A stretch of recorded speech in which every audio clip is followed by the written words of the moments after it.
Di peta Indonesia ada satu pulau yang berbentuk seperti huruf K. Hayo tebak apa? Ya, benar banget, pulau itu adalah Pulau Sulawesi. Hari ini kita mau berkunjung ke Sulawesi Barat, tepatnya suku Mandar. Di suku Mandar terdapat 541.000 jiwa penduduk. Suku Mandar terletak di Kabupaten Majene. Daerahnya dikelilingi sungai dan pegunungan loh. Kebanyakan pekerjaan orang suku Mandar adalah petani dan nelayan. Nah, kalau teman-teman pernah dengar ikan cakalang, penyu, dan biji coklat, ini semua berasal dari daerah Sendana dan Walunda ini. Ada juga binatang langka yang dilindungi pemerintah, yaitu burung Mandar. Sama kan kayak nama suku Mandar? Orang Mandar memiliki tradisi atau kebiasaan yang masih melekat dan dilestarikan, yaitu kalindakdak. Ketika mereka ingin menyampaikan keinginannya kepada seseorang, mereka akan berbicara dengan nada menyindir. Ada juga yang berbentuk puisi, gombalan, motivasi, dan lain-lain. Mereka membutuhkan bantuan profesional untuk mengelola, mendistribusikan, dan memasarkan hasil pertanian dan perikanan mereka. Bahwa dari mulut bayi-bayi dan anak-anak yang menyusu, telah kau letakkan dasar kekuatan karena lawanmu untuk membungkam musuh dan pendendam. Ucapan itu adalah doa. Ketika kita mendoakan mereka, Tuhan akan bekerja dengan dahsyat luar biasa. Yuk kita jadi pengubah Indonesia. Bukan hanya Indonesia loh, kita juga bisa menjadi pengubah dunia. Lewat doa-doa kita. Lewat doa-doa kita, siapa tahu suatu saat kita bisa berkunjung ke suku Mandar loh. Mari kita berdoa terus sampai kemuliaan Tuhan dinyatakan di bumi dan di negara tercinta kita, yaitu Indonesia. Kita mau berdoa untuk pembangunan dan pertumbuhan ekonomi untuk orang-orang di suku Mandar. Berdoa untuk fasilitas kesehatan yang sedang dibangun. Kita juga mau berdoa untuk potensi yang besar dalam perikanan supaya dapat dikelola dengan baik untuk kesejahteraan suku Mandar. Kita juga mau berdoa untuk anak-anak dari suku Mandar supaya mereka dapat bersekolah dengan baik, menjadi anak yang pandai, menjadi penerus bangsa, dan menjadi anak-anak yang takut akan Tuhan dan bisa menceritakan betapa baiknya kasih Tuhan di dalam kehidupan mereka dan keluarga mereka. Mari kita berdoa. Halo adik-adik. Apa kabar kalian semua? Jumpa lagi bersama dengan Lose Ceca dan Lose Cun. Nah, hari ini kita akan bersama-sama beribadah. Mari kita berdoa terlebih dahulu kepada Tuhan. Yuk kita berdoa. Tuhan, terima kasih karena Engkau telah memberkati istirahat kami sepanjang malam. Tuhan, kami berdoa menyerahkan diri kami untuk boleh beribadah kepada Tuhan. Berkatilah hati kami dan hidup kami serahkan ke dalam tangan Tuhan. Jauhkanlah kami dari segala macam godaan dan gangguan yang dapat menarik perhatian kami daripada Engkau. Terima kasih Bapa, di dalam nama Yesus kami berdoa dan bersyukur. Amin. Amin. Adik-adik, kita sama-sama hari ini ingin bangkit berdiri memuji Tuhan. Karena selama ini kita jarang sekali bergerak ya. Iya betul, kelamaan di rumah aja bikin kita kurang pergerakan. Kita mau nyanyi lagu apa Lause Cun? Duduk senang, berjalan senang. Nanti kita mulai dengan duduk terlebih dahulu. Yuk kita nyanyikan lagu ini bersama-sama.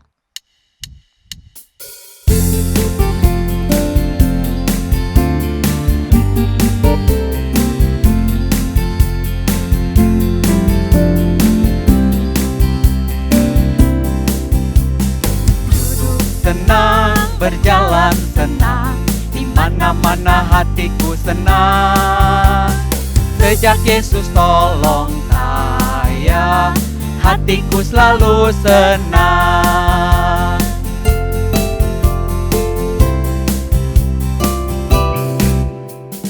Duduk senang, berjalan senang. Di mana-mana hatiku senang. Sejak Yesus tolong saya, hatiku selalu senang. Hatiku selalu senang. Iya, hatinya Lause Cun selalu senang nggak? Wow, senang. Karena Tuhan begitu baik dalam hidup kita. Meskipun kita lagi keadaannya susah ya. Iya. Nah adik-adik, sekarang kita mau tes dulu ya. Kita mau menyanyi lagi lebih lanjut. Kita mau olah vokal ya Lause olah Cun vokal. ya? Do, re, mi, fa, so, la, si, do. Ya. Do, itulah dosamu. Kita naikkan pujian ini sama-sama adik-adik.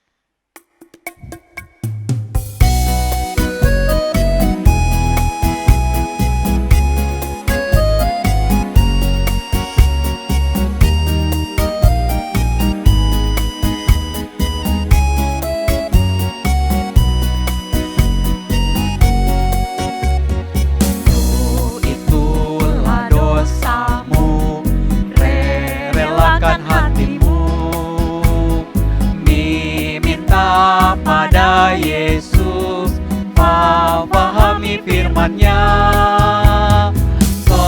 Sobatmu yang setia lama menunggumu, silakan dia masuk, dosamu terhapuslah.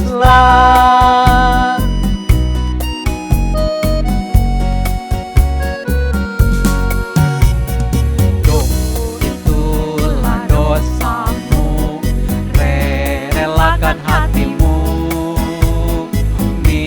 minta pada Yesus, pahami firman-Nya. Sobatmu yang setia lama menunggumu, silakan dia masuk, dosamu terhapuslah. Iya, puji syukur karena dosa kita sudah dihapuskan oleh Tuhan Yesus. Kalau secun sekarang kita akan bersiap-siap untuk mendengarkan firman Tuhan. Yuk kita nyanyikan lagu Tuhan Yesus, aku berjanji.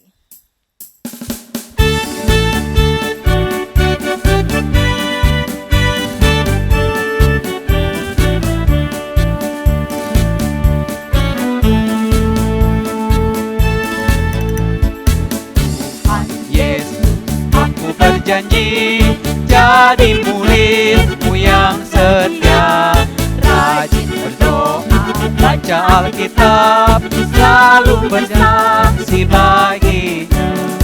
Akal iblis aku menolak, firman Tuhan aku menurut. Mulai sekarang sampai selamanya, tetap setia pantang mundur.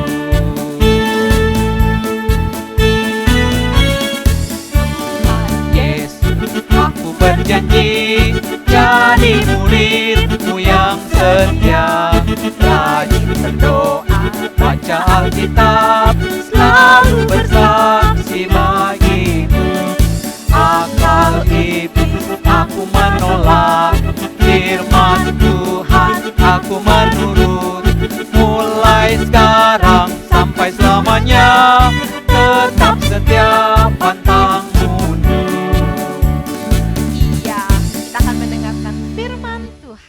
Yang akan dibawakan oleh Lause Orchid.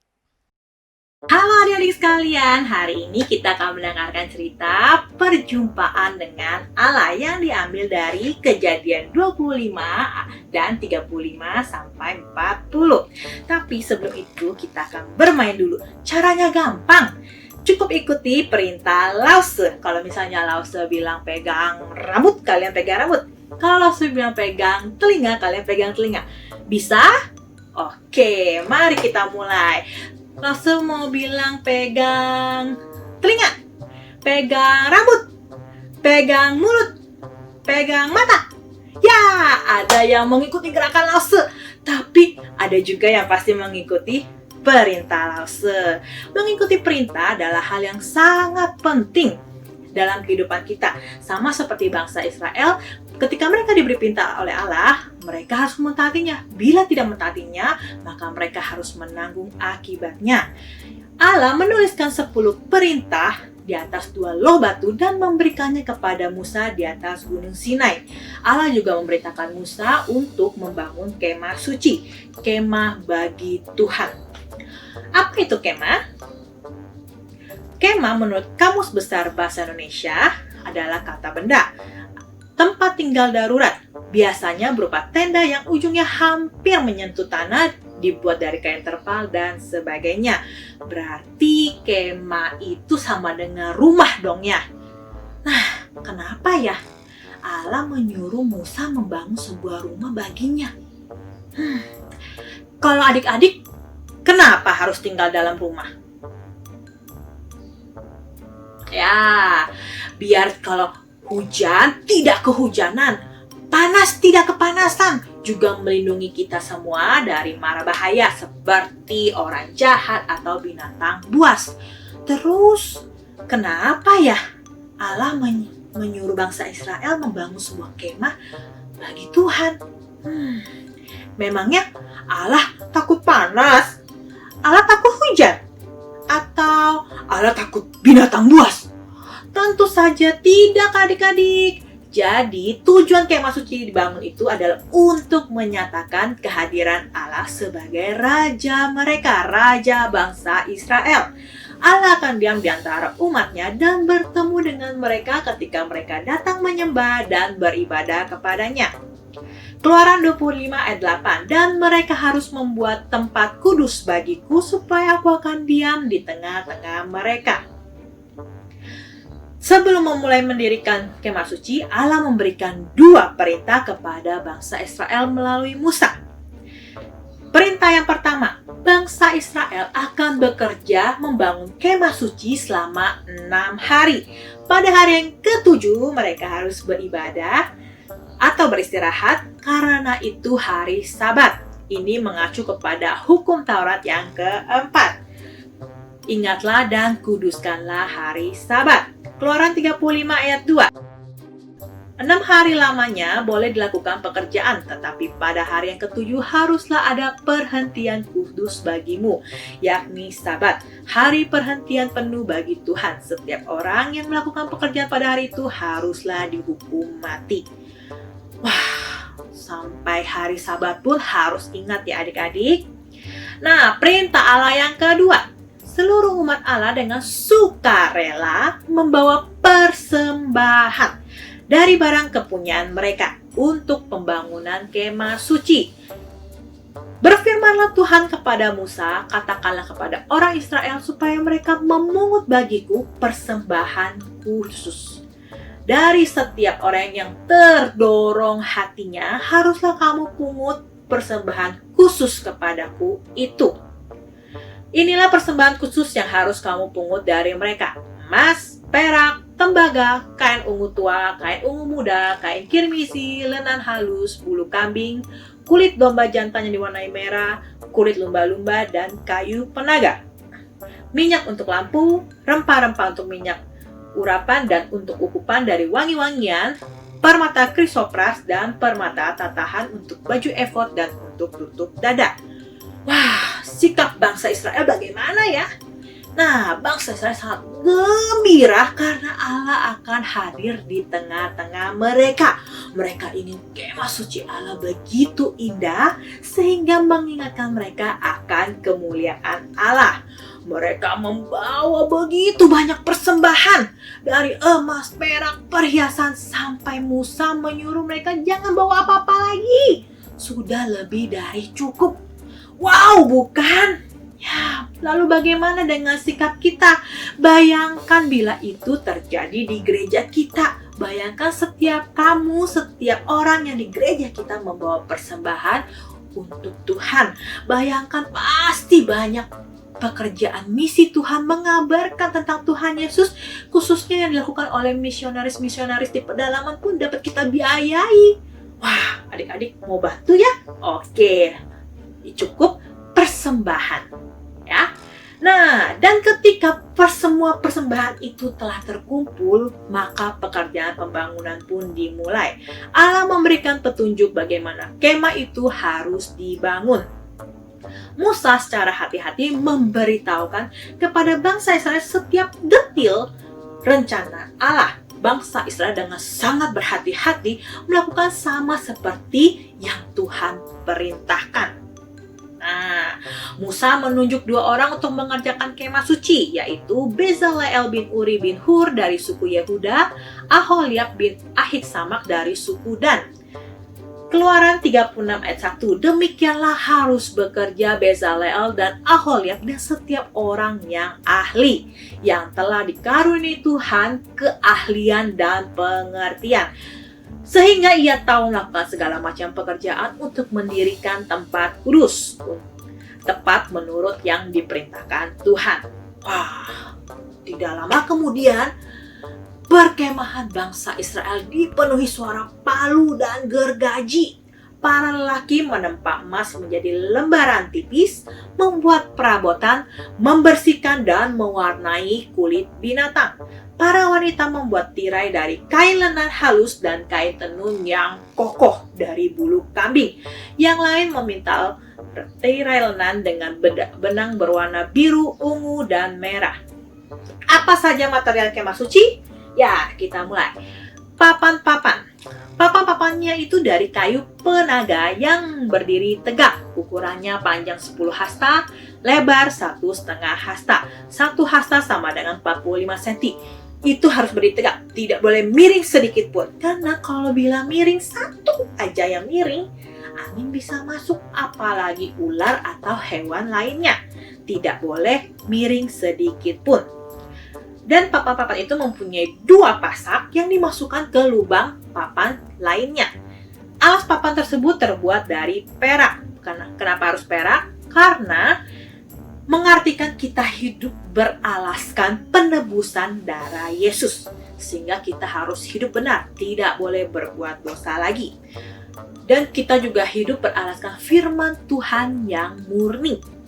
Firman pengajaran yang benar, yang tertulis dalam Alkitab, dibukakan rahasianya oleh Tuhan.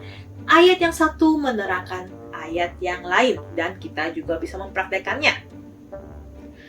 Setelah itu, papan-papan itu ditopang dengan kayu lintang dari kayu penaga yang melintang terus dari ujung ke ujung dan dimasukkan ke dalam gelang-gelang yang terbuat dari emas.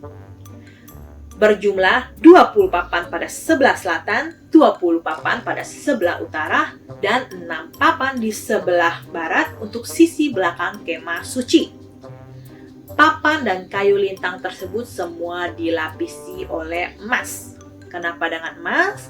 Karena bila dilapis dengan emas, itu mengeluarkan lebih sedikit suara. Seperti kita dibalut oleh Roh Kudus, ya. Kita harus bertabiat ilahi, jangan bertabiat daging. Tabiat ilahi itu apa sih? Efesus 4 ayat 2. Hendaklah kamu selalu rendah hati, lemah lembut, dan sabar.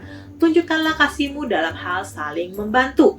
Rendah hati itu artinya kemampuan untuk mengaku dosa. Kalau diampuni, jangan berbuat dosa lagi. Lemah lembut, kemampuan untuk mengampuni orang lain dan melupakannya. Sabar, rela menderita untuk orang lain. Adalah kemah suci. Kemah suci pertama kali didirikan pada bulan yang pertama, tahun yang kedua sesudah bangsa Israel keluar dari tanah Mesir. Kemah suci dirancang oleh Allah dengan menyesuaikan gaya hidup bangsa Israel pada saat itu, yang nomaden, berpindah-pindah.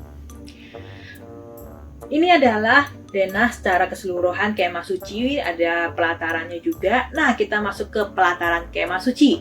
Pelataran kemah suci dikelilingi dengan layar yang terbuat dari lenan halus yang dipintal, tergantung pada tiang tembaga.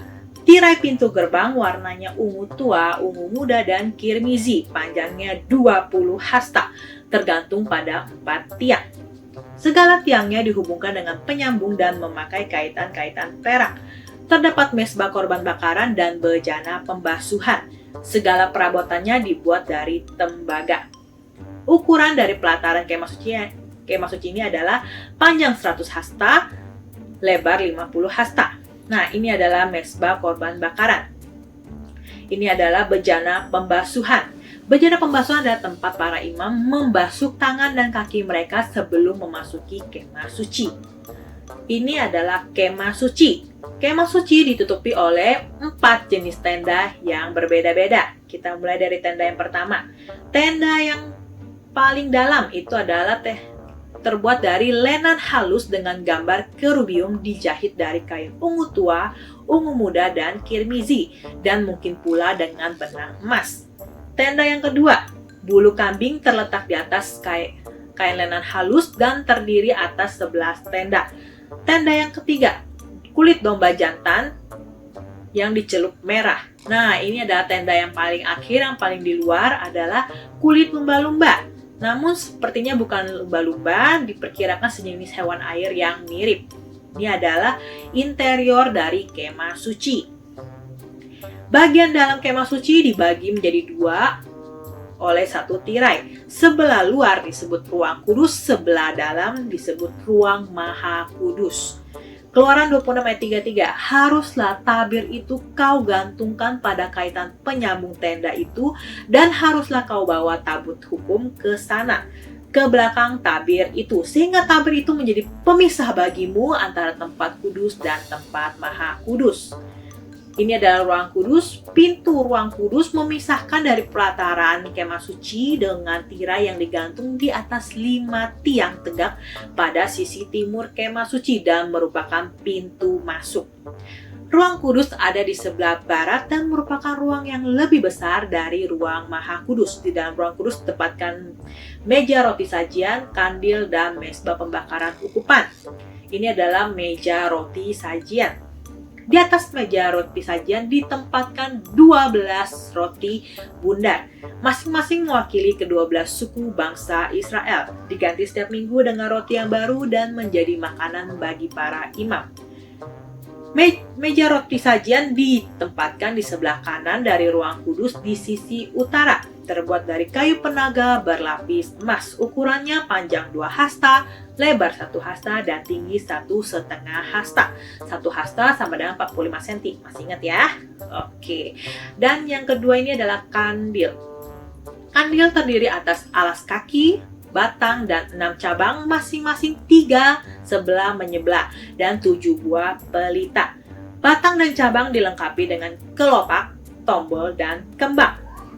Kandil terbuat dari emas murni seberat 1 talenta. 1 talenta kira-kira sekitar 150 kilo. Ukurannya tidak ditulis di dalam Alkitab. Fungsi utama kandil adalah sebagai alat penerangan bagi kemah suci. Dinyalakan mulai dari sore hari hingga keesokan paginya. Imamat 24 ayat 3, Harun harus tetap mengatur lampu-lampu itu di depan tabir yang menutupi tabut hukum di dalam kemah pertemuan dari petang sampai pagi di hadapan Tuhan. Itulah suatu ketetapan untuk selama-lamanya bagimu turun-temurun. Nah, yang ketiga ini adalah mezbah pembakaran ukupan atau mezbah dupa, terbuat dari kayu penaga berlapis emas murni. Ukurannya panjang 1 hasta, lebar 1 hasta, tinggi 2 hasta. Selanjutnya ke ruang maha kudus. Di ruang maha kudus ada tabir pemisah antara ruang kudus dan ruang maha kudus. Di dalam ruang maha kudus terdapat tabut Allah. Apa itu tabut Allah? Tabut Allah adalah tabut perjanjian. Adalah sebuah peti yang terbuat dari kayu yang berlapis emas. Diangkut dengan menggunakan kayu pengusung yang ukurannya sesuai dengan gelang-gelang di keempat penjurunya. Ibrani 9:4, di situ terdapat mezbah pembakaran ukupan dari emas dan tabut perjanjian yang seluruhnya dilapis dengan emas. Di dalam tabut perjanjian itu tersimpan buli-buli emas berisi mana. Masih ingat mana? Tongkat Harun yang pernah bertunas dan loh-loh batu yang bertuliskan perjanjian. Lalu Musa mengurapi semua perkakas dan perabotan itu dengan minyak yang berbau harum untuk menandakan bahwa benda-benda itu adalah kudus milik Allah. Allah telah memilih Harun menjadi imam tertinggi di Israel. Semua laki-laki dari suku Lewi akan menjadi pelayan di dalam kemah suci. Bisa kita lihat yang memakai baju putih. Tetapi Harun dan anak-anaknya adalah pelayan khusus Allah. Ya, Allah sangat senang karena umatnya telah membangun kemah suci persis seperti yang diperintahkannya. Awan kemuliaannya memenuhi kemah suci dan cahayanya terang berdiam pada tabut perjanjian. Allah bertemu dengan umatnya dan tinggal di antara mereka seperti yang dijanjikannya.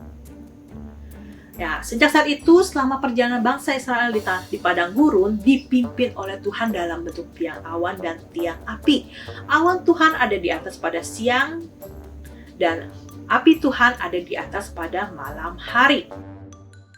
Namun, umat Allah itu masih berdosa, sedangkan Allah itu kudus. Bagaimana orang berdosa bisa datang menghadap Allah yang kudus? Nah, Allah sudah memberikan pada bangsa Israel jalan ketika dia merancang pelataran kemah suci. Ketika umat Allah ingin bertemu dengan Allah, mereka akan memasuki pelataran kemah suci sambil membawa korban bakaran. Di sana mereka akan mempersembahkan korban bakaran yaitu berupa anak domba di mezbah korban bakaran. Penyembah akan meletakkan tangannya di atas kepala anak domba dan mengakui dosa-dosanya. Kemudian anak domba itu akan dibunuh dan Harun akan menyiramkan darahnya di mezbah. Kalian pasti pikir, bagaimana bisa seekor binatang menggantikan dosa-dosa kita, dosa-dosa umat Allah? Bagaimana bisa seekor binatang mengembalikan hubungan antara Allah yang kudus dengan manusia yang berdosa? Semuanya itu telah terpenuhi di dalam pribadi dan karya keselamatan Yesus Kristus. Mengatakan kepada kita bahwa Yesus adalah pengganti anak domba tersebut. Anak domba merupakan gambaran dari anak Allah yang datang ke dunia menjadi korban yang sejati, yang mati menggantikan umatnya. Mereka tidak perlu lagi mengorbankan binatang untuk membayar harga dosa mereka karena Yesus telah menanggung hukuman atas dosa-dosa kita. Yohanes 14 ayat 6 kata Yesus kepadanya, "Akulah jalan dan kebenaran dan hidup. Tidak ada seorang pun yang datang kepada Bapa kalau tidak melalui aku." Jadi adik-adik, jalan satu-satunya seseorang dapat datang kepada Allah adalah dengan mengasihi, menaati, dan mempercayai Yesus sebagai juru selamatnya. Sudahkah kamu percaya kepada Yesus? Sudahkah kamu menerima Yesus sebagai juru selamatmu? Sudahkah kamu mengasihi dan mentaatinya? Oke, mari kita berdoa. Tuhan Yesus dalam surga, terima kasih Tuhan. Hari ini kami belajar Tuhan, kami adalah masih manusia yang berdosa, sedangkan Engkau adalah Allah yang kudus Tuhan. Terima kasih Tuhan, Engkau telah memberikan kepada kami Tuhan Yesus anak-Mu yang tunggal, yang satu-satunya itu Tuhan, turun ke dalam dunia menjadi manusia dan bahkan mati di kayu salib menebus dosa-dosa kami. Tuhan, kami mau belajar mempercayai-Mu Tuhan sebagai juru selamat kami, mentaati dan mengasihi Engkau sampai kami bertemu dengan Engkau lagi Tuhan. Terima kasih Tuhan, pimpin setiap hidup kami. Dalam nama Tuhan Yesus kami berdoa. Amin. Nah, adik-adik, kita sudah mendengarkan firman Tuhan. Sekarang tiba waktunya bagi kita untuk memberikan persembahan kita. Mari Papa Mama kita ajak anak-anak kita untuk mereka bisa memberikan yang terbaik pada Tuhan. Supaya anak-anak kita bisa memaknai persembahan dengan benar, Lose. Betul, kita nyanyikan lagu Tiang Awan dan Tiang Api. Sambil kita persiapkan persembahan kita.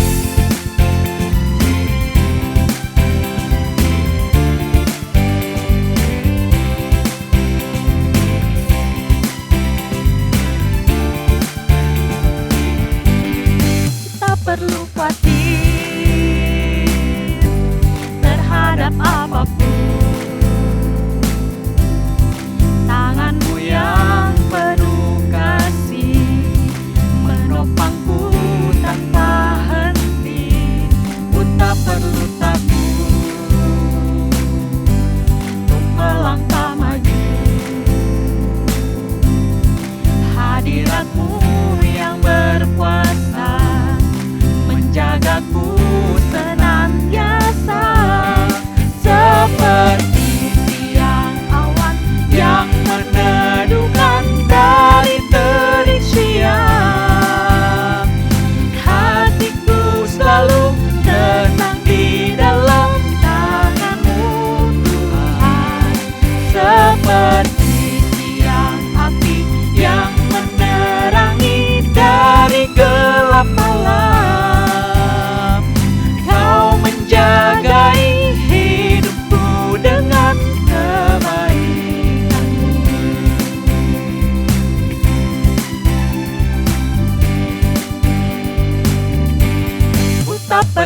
seperti tiang api yang menerangi dari gelap malam.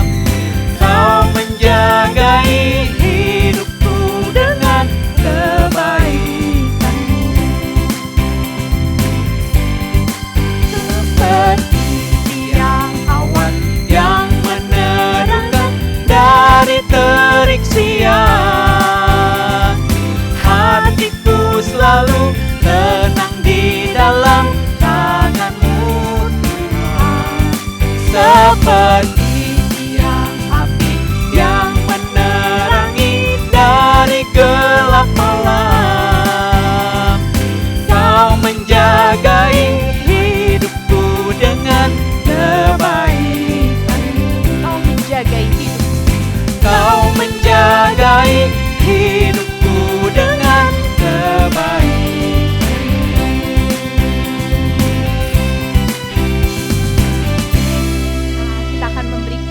Kita akan berdoa untuk persembahan yang sudah terkumpul, dan juga kita akan berdoa mengakhiri ibadah kita pada hari ini. Silakan Lose Cuniadi yang akan memimpin kita dalam doa. Mari kita tundukkan kepala. Ya Tuhan Allah Bapa kami yang Maha Pengasih dan Maha Penyayang, kami bersyukur Tuhan karena Engkau begitu baik, Engkau begitu setia kepada kami. Terima kasih pada hari ini kami boleh juga diingatkan untuk kami boleh memberikan persembahan kepada Tuhan. Kami percaya bahwa persembahan ini akan Tuhan pakai untuk memperluas kerajaan-Mu. Terima kasih Tuhan, berkati orang tua kami di dalam mencari rejeki. Tuhan berkati mereka.